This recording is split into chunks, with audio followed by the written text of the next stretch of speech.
नेतागण, मंत्रीगण, जनप्रतिनिधि, कार्यकर्ता और सामने बैठे इस जनसमूह को मेरी राम राम। आपने देखा होगा कल एक भव्य समारोह में राष्ट्रपति भवन में महामहिम राष्ट्रपति जी से मैंने भारत रत्न का वो चिन्ह स्वीकार किया और मैं सोच रहा था वह चिन्ह मेरे हाथों में गया, वो प्रतीक, वह सम्मान, लेकिन वह असली गाड़ी कमाई देश के किसानों की है, खमेरों की है, उस नौजवान की है जो अपना सब कुछ दांव पे लगाकर भारत की सेनाओं में सेवा करता है, उस सामाजिक कार्यकर्ता की है जो देश में सबसे गरीब और वंचित वर्ग के उत्थान के लिए मेहनत करता है, हर एक उस नौजवान की है जो एक सपना देखता है अपने समाज को, समाज के और परिवार के लिए बेहतर रास्ते खोलने के, उसके लिए संघर्ष करता है। आपको और हमें आज देश जिस पड़ाव पे है सोचना होगा, और खास तौर से मेरठ वासियों को, कोई तो कारण होगा कि देश के प्रधानमंत्री जी ने भारत रत्न के उस कार्यक्रम के बाद पहला पड़ाव था तो उस पहला पड़ाव उन्होंने मेरठ की धरती को चुना कि मेरठ के लोगों के पास में जाऊं और देश के लिए अपना संदेश दूं। मैं आपको जानकारी भी देना चाहता हूं, कल जब वो समारोह समाप्त हुआ तो अल्प समय व्यक्तिगत मेरी भेंट प्रधानमंत्री जी से हुई और उस कम समय में भी किसानों के प्रति उनकी चिंताएं उन्होंने जाहिर की। उन्होंने मुझे बताया कि किस तरीके से चौधरी चरण सिंह जी को वो मानते हैं, और मैं समझता हूं कि इसलिए भी हमें खुश होना चाहिए कि मेरठ चौधरी साहब की कर्मभूमि है। हम और आप इस बात को जानते हैं कि अगर प्रधानमंत्री नरेंद्र मोदी जी नहीं होते तो भारत रत्न का सम्मान धरती पुत्र चौधरी साहब को मिलने वाला नहीं था। ये निर्णय, ये साहसी फैसला, ऐतिहासिक निर्णय आपके सम्मान को आगे बढ़ाने के लिए प्रधानमंत्री जी ने इसलिए भी लिया, वो भी जानते हैं चौधरी साहब का कितना बड़ा योगदान राष्ट्र निर्माण में रहा। वो ये भी जानते हैं कि चौधरी चरण सिंह जी गुजरात को अपने आध्यात्मिक और राजनीतिक जीवन शैली की पीठ मानते थे। जो भी समाज सुधार का काम चौधरी चरण सिंह जी चाहते थे करना, वह उन्होंने दयानंद सरस्वती जी से सीखा और उससे उनसे प्रेरणा ली। हीरो वर्शिप एक मॉडर्न टर्म है। यहां भी मैं बैठा बैठा देख रहा था, प्रधानमंत्री जी का नाम सारे लोग बार बार, एक गूंज उठ रही थी, उनका नाम बार बार नौजवान ले रहे थे कि नहीं ले रहे थे? फिर सुनाओ, ले रहे थे कि नहीं ले रहे थे? ये भी एक गहरे विश्वास का प्रतीक है, इसे हीरो वर्शिप भी कह सकते। इस हीरो वर्शिप से चौधरी चरण सिंह जी भी अछूते नहीं थे। एक ऐसे नेता थे जिनको चौधरी चरण सिंह जी अगर आदर्श मानते थे, वो थे सरदार वल्लभ भाई पटेल।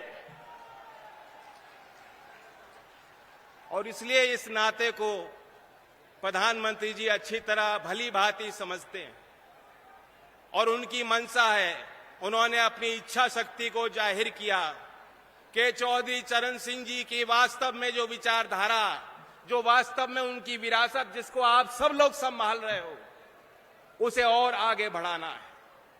चौधरी चरण सिंह जी 2-3 विषयों को लेकर बेहद गंभीर होते थे। बहुत कम समय में मैं उल्लेख करना चाहूंगा। नंबर 1 क्या था? करप्शन, भ्रष्टाचार। जिस तरह तालाब में अगर एक कमल का फूल कहीं खिलता है, दूर से दिखाई देता है, दूर से उसका सौंदर्य एक कमल के फूल का दिखाई देगा कि नहीं देगा आपको? एक तालाब में एक फूल अगर खिल रहा हो।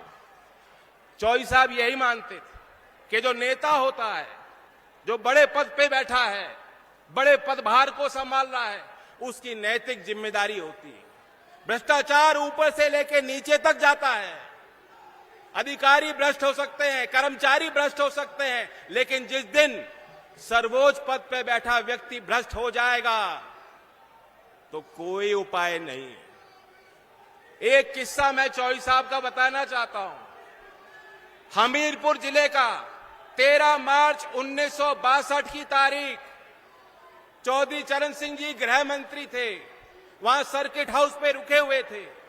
रेडियो का कार्यक्रम चल रहा था। चौधरी साहब ने सुना कि उन्हें पद से हटा दिया गया है, उनसे मंत्रालय ले लिया गया है। गाड़ी सरकारी उनके लिए खड़ी थी।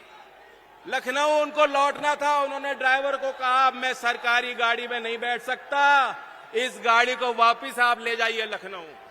ऐसी ईमानदारी चौधरी साहब की थी। और आज हम देखते हैं, गंभीर आरोप के बाद भी जेल की सलाखों के पीछे रहकर भी सत्ता के सुख को लोग भोगना चाहते हैं। तो चौधरी साहब की उस ईमानदारी को याद करते हुए और उसमें जो कड़ियां जुड़ी हैं, हमने देखा है 10 वर्ष में क्या कड़ियां जुड़ी हैं।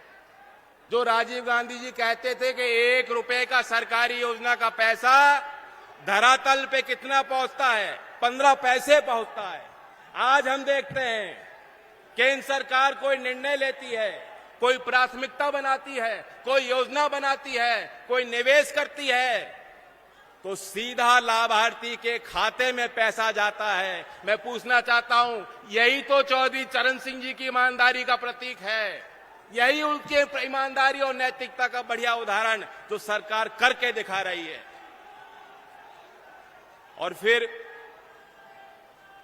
चौधरी साहब जातीय भेद के खिलाफ थे, लिंग भेद के खिलाफ थे, और वे चाहते थे किसान, क्योंकि उस समय के देश में गांव और किसान देश की जड़ों में था। मुख्य धारा में अगर किसान नहीं खड़ा होता, गांव का विकास नहीं होता, तो देश आगे नहीं जा सकता। उसी उद्देश्य के साथ एनडीए को ताकत देने के लिए हम उम्मीद करते हैं कि मेरठ अपनी बड़ी भूमिका को अदा करेगा। 2014 में भी प्रधानमंत्री जी ने चुनावी अभियान की शुरुआत मेरठ की इस धरती से की थी, और आज हम सब लोग मिलकर बहुत उम्मीद के साथ आए। मेरठ अकेला जिला ही नहीं, कई क्षेत्रों को प्रभावित करता है। लोकदल वाले लोग जानते हैं कि चौधरी चरण सिंह जी आपसे चंदा लेते थे मेरठ के लोगों से, और ओडिशा तक चुनाव लड़ते थे। तो जहां मेरठ तय करेगा, तो जो नारा दिया है उत्तर प्रदेश की 80 सीट और देश के अगले चुनाव में 400 पार का नारा पूरा हो जाएगा।